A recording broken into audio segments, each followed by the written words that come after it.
What's the most haunting thing your grandparents ever confessed? That my grandfather had a first wife and daughter who died in a car accident, and he kept their photos hidden in his workshop for 60 years. My grandfather was the kindest man I knew. He married my grandmother when they were both 22, and they seemed like the perfect couple. They had my dad and my aunt, built a successful farm, and were pillars of their small community. Grandpa spent most of his free time in his workshop behind the house, fixing things and building furniture. He always said it was his place to think and remember.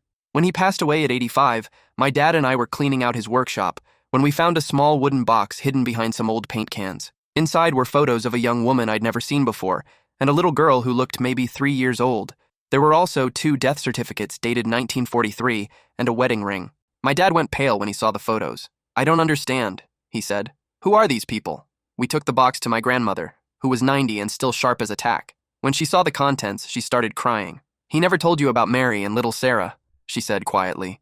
The story came out slowly. My grandfather had been married before, to his high school sweetheart, Mary. They had a daughter named Sarah who was born in 1940. In 1943, while grandfather was stationed at a training base in Georgia, Mary and Sarah were driving to visit him when their car was hit by a drunk driver.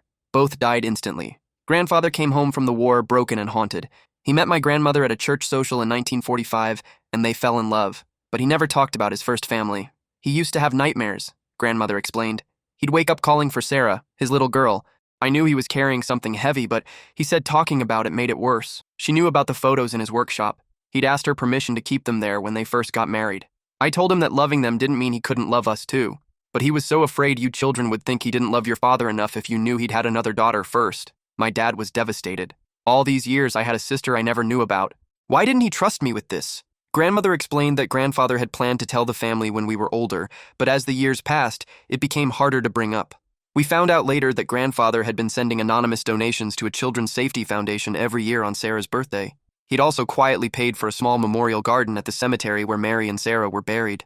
The most heartbreaking part was a letter we found addressed to my dad, written but never sent. "Son, I hope someday you'll understand that having room in your heart for people you've lost doesn't mean you have less room for the people you have." There were dozens of other unsent letters. To Mary, to Sarah, to my grandmother, to all of us. Years of thoughts and feelings he'd never been able to share out loud. One letter to Sarah, written on what would have been her 16th birthday, said, "I wonder what you would have looked like, what you would have loved, who you would have become." The final letter, written just months before he died, was to all of us. "I'm sorry I carried this alone for so long.